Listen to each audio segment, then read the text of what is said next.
প্ৰথম কথা হৈছে দিল্লী যেতিয়া আহোঁ তেতিয়া অসমত উলিয়াই দিয়ে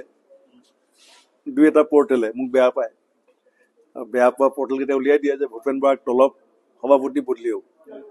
সেইকাৰণে মই আজিয়ে আপোনালোকক কৈ থৈছোঁ যে 4 এপ্ৰিল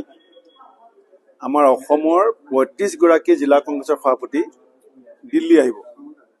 কংগ্ৰেছৰ শীৰ্ষ খাৰ্গে ডাঙৰীয়া ৰাহুল গান্ধী ডাঙৰীয়াই কথা পাতিব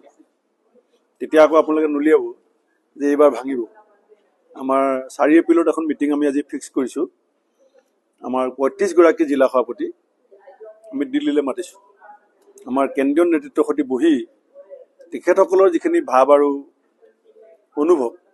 আগন্তুক বিধানসভা নিৰ্বাচনৰ সম্পৰ্কত তেখেতসকলে পোনপটীয়াকৈ মোৰ উপস্থিতিত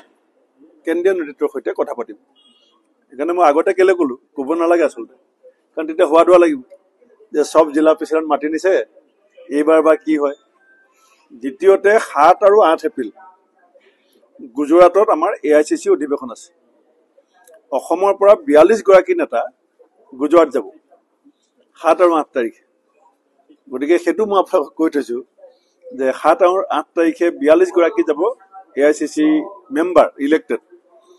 আৰু কোপটেড মেম্বাৰ আছে আমাৰ MP সকল থাকিব বিৰোধী দলৰ প্ৰতি APCC অফিচ বেৰাৰ মই প্ৰথম কথা হৈছে দিল্লী যেতিয়া আহোঁ তেতিয়া অসমত উলিয়াই দিয়ে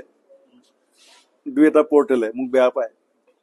আৰু বেয়া পোৱা পৰ্টেলকেইটা উলিয়াই দিয়ে যে ভূপেন বৰাক তলব সভাপতি বদলিও সেইকাৰণে মই আজিয়ে আপোনালোকক কৈ থৈছোঁ যে 4 এপ্ৰিল আমাৰ অসমৰ ৩৫ গৰাকী জিলা কংগ্ৰেছৰ সভাপতি দিল্লী আহিব কংগ্ৰেছৰ শীৰ্ষ খাৰ্গে ডাঙৰীয়া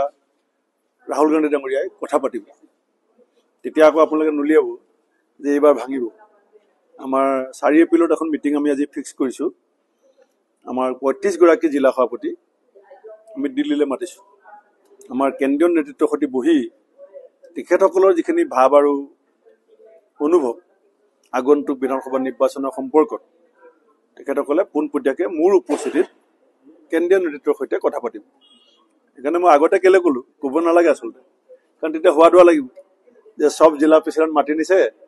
এইবাৰ বা কি হয় দ্বিতীয়তে 7 আৰু 8 এপ্ৰিল গুজৰাটত আমাৰ AICC অধিৱেশন আছে অসমৰ পৰা 42 গৰাকী নেতা গুজৰাট যাব